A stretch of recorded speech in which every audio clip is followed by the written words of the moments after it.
Well, I run across some interesting information this morning.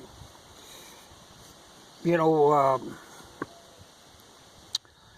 we pushed that they should have sanctions on, like they shut down that Nord Stream 2 and all that. And now Nord Stream 1 is down. But we pushed for that, and we told them, no problem, we can supply Europe with liquid natural gas. Well, as a result of that, we've been doing that. It's a drop in a bucket, but we've been doing it. But, like I was afraid, that's leaving us short now for domestic consumption. And just wait till we get into winter. It's going to be a nightmare. But what has happened now, the aluminum plants and steel plants, their cost for gas and electricity has tripled. Well, that's not a tenable position to be in. You can only raise the price of like aluminum so much. They can't. So they're shut down or reducing production. They just can't afford to keep running. So they're laying a hell of a bunch of people off. And I thought it was interesting because one of the spokesmen said, just in an offhand kind of way, that the only thing that could save them is if there was like an explosion at these depots where they're loading these tankers to ship out, or at the processing facilities in Europe where they're unloading them. That would trap our natural gas back in this country, which would reduce the price, which would make it possible for them to run. But as it is, they said they're going to slow way down and let a bunch of people go. They just can't function at that level. Now, something like that has a cascading effect, because that's going to, you think of how much aluminum goes into every car that's made, all of this stuff, all the manufacturing that uses aluminum and steel, they're going to be cutting way back or have to increase the price on everything that they make. Like one of the companies was like Alcoa. Well, Alcoa makes a lot of beverage containers. So that's going to be a problem. It's already been a problem. There's been a shortage, and the cost has gone way up. But those things, when they happen, there's always repercussions. It goes down the line. But I thought it was interesting that the guy was kind of hinting around that, we need like a domestic terrorist event to save our industry. That's a crazy idea, but you can't, like I said, they did that with our strategic petroleum reserve, ship it off to foreign countries when we're short here. I don't know why, it's like they're looting the thing. The whole country, they're just taking everything of any value and selling it, Evidently they know they aren't going to be in power long, so they got to get what they can while they can. But there's going to be a lot of effects from that people don't realize. Everything is connected with everything else. And to just start playing with something like that, and the idea was, this is going to hurt the Russians. It doesn't hurt the Russians. They always can sell. You got a commodity, there's always a market for. It's not a problem. Well, I'm about ready to go back together on this, but speaking of interconnectivity. These things are a wiring nightmare. Now, I was hoping, when I took this apart, I didn't mark the wires because they are, in theory, color-coded, and they should all connect together again. But I run into a couple of problems here. These wires coming down from the brake light switches aren't color-coded.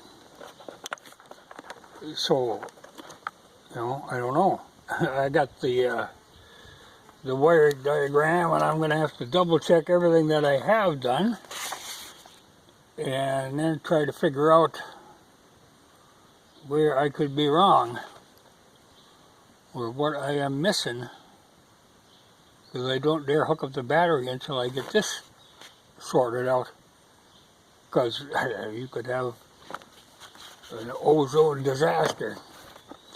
But they have these things, there's interlocks. And this has always been a little problematic with them. In order to start this machine, you have to have the brake on or it won't engage the starter. So it's somehow hooked into the brake, which is one of these odd marked one, which, okay, it's a normally open switch. One way or the other doesn't really matter on the color, but I don't think this is part of that. I would have to do a lot of figuring here. And the funny part is, like I said about when I took this apart, it really wouldn't have, they've got this piece right here.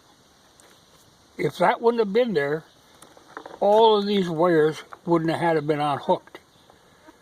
But they have that brace that makes it impossible to pull this fender assembly off without disconnecting.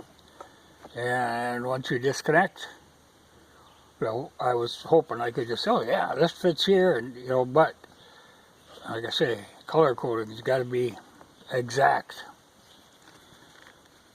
And then when they aren't color coded, that makes for an interesting problem.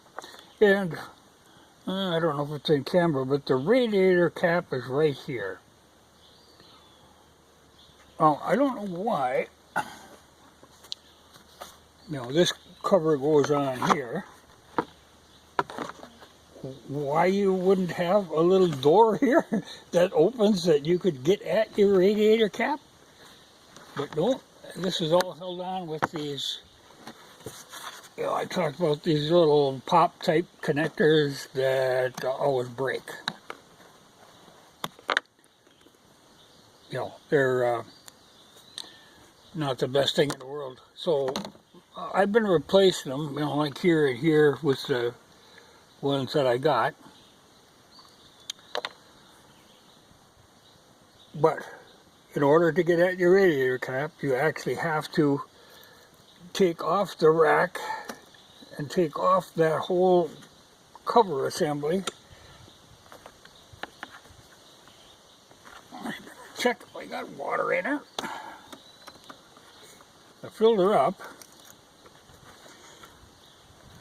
That's not the handiest thing either. I got her off once before.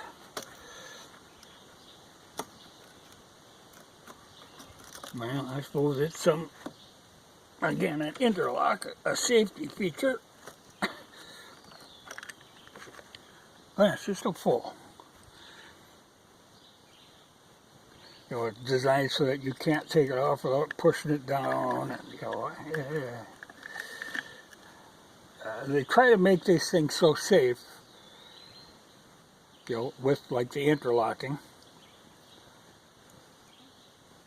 But I was surprised to see, these things, like this particular one is capable of like 70 miles an hour. You'd have to be a nut to go that fast on something like this. But the funny thing is, You see this all the time. I think you're supposed to be, in this state, I think it's 16 to drive one of these. But you see little kids like 10 years old, people think they're like a toy, and they turn them loose on these things, and they kill themselves. I've known several people who've had kids that have hurt themselves or killed themselves on these kind of machines. They aren't a toy by any means. I don't know what people are thinking. You know, they just turn kids loose on them. I know a neighbor was upset the other day. Here, one of them side-by-sides damn near clipped him. And it was, you know, 3 girls like 12 years old, tear-assing down the road. People don't use, it's funny though that people think that they are a toy that they can just turn their kids loose on.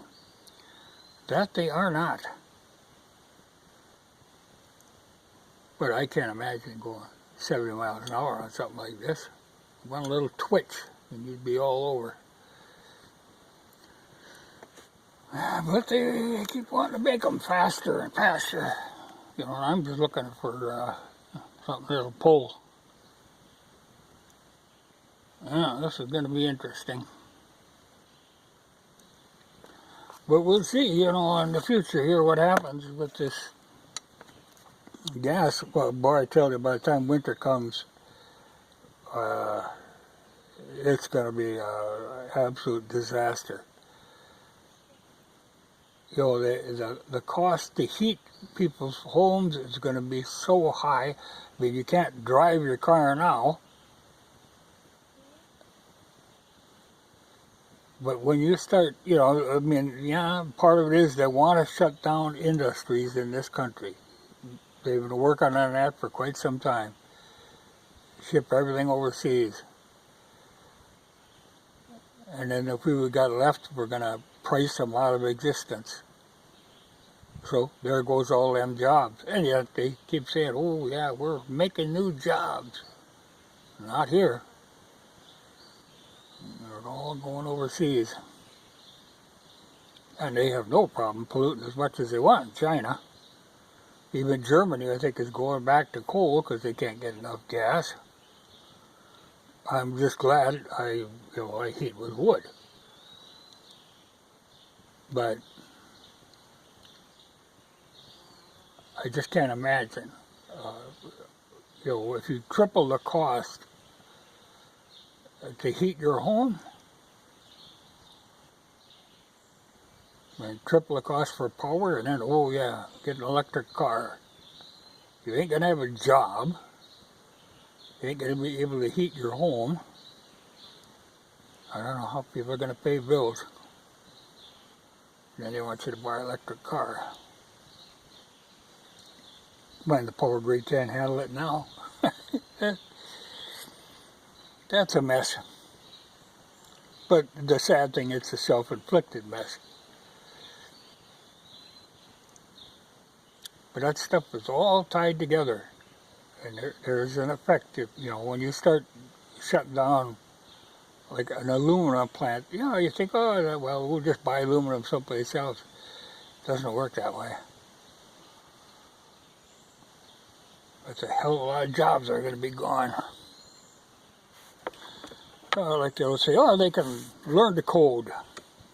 That'll fix everything. Just learn the code. You'll be fine. Freezing your ass off.